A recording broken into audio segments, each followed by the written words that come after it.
Hello all ఇండియాలో ట్రిప్స్‌కి వెళ్ళినప్పుడు మన ఫుడ్ అయితే చక్కగా దొరుకుతదండి. బట్ యూకేలో ట్రిప్స్‌కి వెళ్ళినప్పుడు మన ఫుడ్ దొరకడం కష్టమవుతది. అందుకని చెప్పి మన ట్రిప్ కోసం నేను ఏమేమి ఫుడ్ ప్యాక్ చేశానో ఈ వీడియోలో చూపిస్తున్నానండి. చింతపండు పులిహార చేశాను. అలాగే రోటీలండి. ఈ రోటీల్ని ఇలా అల్యూమినియం ఫాయిల్‌లో వ్రాప్ చేసుకొని మనం లోకలో పెట్టేసుకొని తినేటప్పుడు ఓవెన్‌లో వేడి చేసుకుంటే సాఫ్ట్‌గా ఉంటాయండి. అలాగే ఫ్రెష్‌గా కూడా ఉంటాయి. అలాగే దద్దోజనం కూడా చేశానండి. దద్దోజనంతో పాటుగా దానిమ్మ గింజలు కూడా వేశానండి. ఇలా ఎంతమంది దద్దోజనాన్ని దానిమ్మ గింజలతో తింటారో కింద కామెంట్ చేయండి. అలాగే ఎగ్ ఫ్రై చేశానండి. ఎగ్ ఫ్రైలో కారం మసాలా యాడ్ చేశాను. ఇవి యాడ్ చేయకుండా ముందే మా బుడ్డోడి కోసం కొంచెం సెపరేట్‌గా తీసి వాడికి కూడా ప్యాక్ చేశానండి.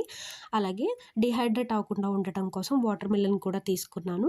అలాగే ఫోర్క్స్, కట్లెట్స్ అన్నీ కూడా ఒక కవర్‌లో గానీ, జిప్‌లాక్‌లో గానీ వేసుకొని పెట్టుకుంటే బ్యాగుల్లోకి అడుక్కెళ్ళిపోకుండా ఉంటాయండి. మనకి హ్యాండీగా ఉంటాయి. బుడ్డోడి కోసం అయితే ఇక్కడ సెపరేట్‌గా దద్దోజనం ప్యాక్ చేశానండి. అలాగే మా కోసం కొద్దిగా పికిల్ కూడా ప్యాక్ చేసుకున్నాను. మార్నింగ్ బ్రేక్‌ఫాస్ట్ కోసం చాక్లెట్ ఓట్స్, క్రోసెంట్స్ తీసుకున్నాను. బుడ్డోడి బ్రేక్‌ఫాస్ట్ కోసం అవకాడోలు తీసుకున్నాను.